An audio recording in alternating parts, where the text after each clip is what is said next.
السلام عليكم ورحمة الله وبركاته. اللهم صل وسلم وبارك على سيدنا محمد. أهلا بيكم يا أهلاوية في حلقة جديدة حكايات الكورة مع عمر. النهاردة هنتكلم يا جماعة في موقف صفقات النادي الأهلي. الموقف كالتالي: بالنسبة لعزيز يعقوبو، اللاعب زي ما اتكلمنا امبارح تخطى كل الفحوصات الطبية، لكن اكتشفوا إن هو عامل عمليتين رباط صليبي، ومن هنا جه التخوف. هو اللاعب كان في البرتغال بيلعب في الدوري البرتغالي، وكان متألق وماشي تمام وكويس ومفيش أدنى مشكلة، لكن النادي الأهلي تخوف من الإصابة، فأخد قرار إنه هيستعير اللاعب 6 شهور بنية الشراء. طيب المشكلة فين؟ المشكلة إن اللاعب نفسه موافق، يعني اللاعب موافق ومرحب بالإعارة ومصر إنه ينضم للنادي الأهلي. طب فين المشكلة؟ المشكلة هنا في موافقة نادي ريو إيفي البرتغالي، هل هيوافق على كده ولا لأ؟ لو وافق هتتم الصفقة 6 شهور بنية الشراء، وأنا شايف إن ده شيء كويس جدا. فكرة الإعارة اللي هي بتدي اللاعب فرصة في ال6 شهور دول إنه يثبت نفسه إن هو يكون جدير بالانتقال للنادي الأهلي، لأن القرار ده أنا شايفه موفق بصراحة جدا جدا جدا. طيب إيه الصفقة التانية؟ خالد عبد الفتاح. خالد عبد الفتاح لاعب سموحة انضم للنادي الأهلي 6 شهور بنية الشراء، إعارة برضه، إعارة للنادي الأهلي بنية الشراء. طيب برضه نفس الوضع اللي قلناه على عزيز. فترة الإعارة دي أنا بشوفها شيء تحفيزي، اللي هينطبق على عزيز هينطبق على خالد.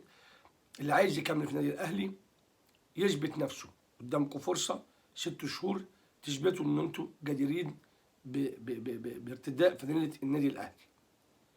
طيب لو صفقة يعقوبو ما خلصتش، إيه الموضوع؟ في لعيب تاني في نفس المواصفات الأهلي محضره في بلان بي، الأهلي شغال عليه، بس احنا مش هنقول أسامي لأن انتوا عارفين إن احنا النهارده في الصفقات بتاعتنا بنتحارب.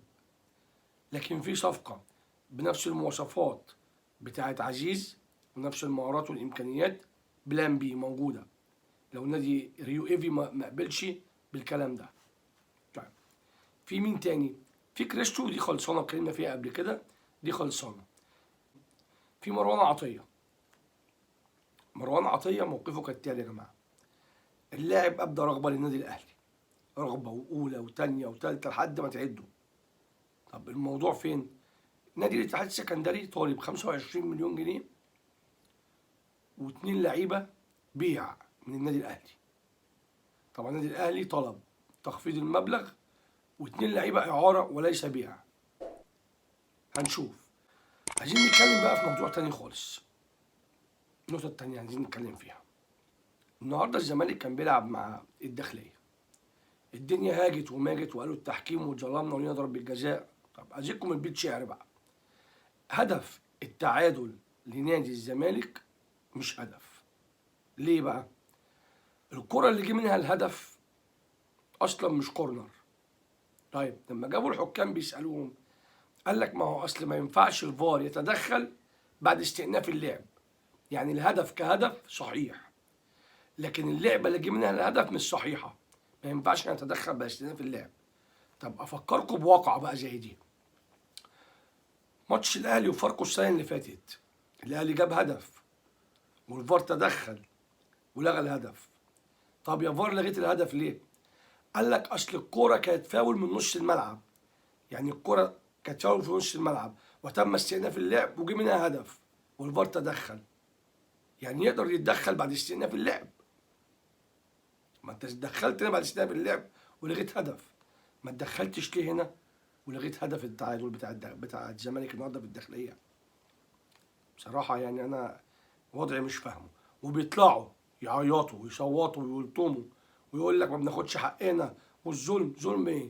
ده انا السنه اللي فاتت خسران الدوري بالتحكيم 18 نقطه ظلم تحكيمي. انتوا السنتين اللي خدتوا فيهم الدوري خدتوه احتواء. هو زي ما قال قبل كده الدرديري، فاكرين لما قال احنا بناخد كل حقنا بس بنعمل زيط عشان ناخد حقوق اكتر؟ هو ده مبدأهم في الحياة للأسف يعني. طيب النقطة التانية اللي عايزين نتكلم فيها: تصريحات مرتضى منصور النهارده ضد اللاعب احمد فتوح لما قال عليه ده بيشرب حشاش.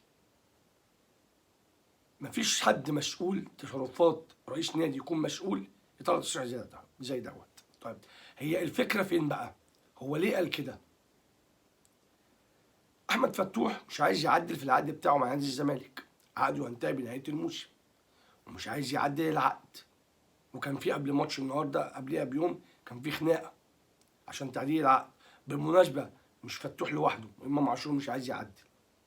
طب ليه فتوح تحديدا؟ فتوح مرشح للانتقال للنادي الاهلي في نهايه الموسم، وفتوح عايز يجي الاهلي، وفي كلام مع فتوح انه يجي الاهلي، والولد مش عايز يجدد التعاقد بتاعه معاهم. يعمل ايه مرتضى؟ يطلع الاهلي ده بيشرب حشيش. دي العقليه بتاعته يا جماعه، ما دي عقليه رئيس اكبر تاني في النادي في مصر اللي احنا بنتعامل معاه. الواد بيشرب حشيش. طب المشكله بقى فين؟ المشكله النهارده انت دايما بتتكلم على الدوله وانا رجل دوله وشكل الدوله والخونه والعملاء. انت النهارده اسأت للدوله بهذا التصريح. لما تيجي جريده زي سكاي نيوز تاخد الخبر وتنقله عن لسانك ان لعيب دولي في منتخب مصر بيحشش، انت كده بتسيء لمصر كلها. ده لعيب مثل المنتخب، بس هو للاسف انت تحديدا ما بتتحاسبش. ما هو من امن العقاب اساء الادب. ما هو انت لو بتتحاسب ما كنتش تقول تصريح زي ده. لكن هنعمل ايه طيب؟ ما هو انا مش عارف انا مين اللي وراك. يعني انا بصراحه ربنا الراجل ده عنده كميه تناقض رهيبه. بيتكلم على الاخلاق وهو ما عندوش اخلاق. بيتكلم على التحكيم وهو التحكيم دايما اللي اداله اخر بطولتين الدوري التحكيم. كل حاجه بيتكلم عليها بينتقدها وهو بيعملها وبيعمل افظع منها واسفل منها. انا مش عارف نوصل مع الشخصيه دي لحد فين. حد يحاسبه يا جماعه والنبي، حد يحاسبه عشان الراجل دوت بيدمر اجيال وبيدمر قيم وبيدمر اخلاق وبيدمر مبادئ، بيدمر كل حاجه. طيب بالنسبه للكهرباء، كهرباء يا جماعه ايقافه هينتهي يوم 12. من حقه يلعب. ازاي الكلام ده؟ هقول لكم. كهرباء كان واخد عقوبه ايقاف مع غرامه. عقوبه الايقاف هتنتهي يوم 11. طب الغرامه كهرباء معاه من يوم 12/1 لحد شهر 10 فرصه لتسديد الغرامه. طب لو ما دفعش الغرامه بقى عقوبه ايقاف جديده وتتضاعف الغرامه. ده موقف كهرباء بمنتهى البساطه. يعني كهرباء يحق ليه انه يكون متواجد مع النادي الاهلي من مباراه المصري، عشان بس تبقى الامور ايه واضحه، ونقفل الباب ده وكتر الكلام. ان شاء الله يرجع ويكسر الدنيا وتتسدد غرامته ويرجع كهرباء اللي نعرفه باذن الله، الفولت العالي اللي يفيد النادي الاهلي ان شاء الله في البطولات اللي هياخدها. كان في كلام اثير عن انتقال عمر كمال عبد الواحد للنادي الاهلي. عمر كمال عبد الواحد اهلاوي واهله كلهم اهلاويه، وعايز يختم حياته في النادي الاهلي، وطلب ده رسميا من اداره نادي فيوتشر.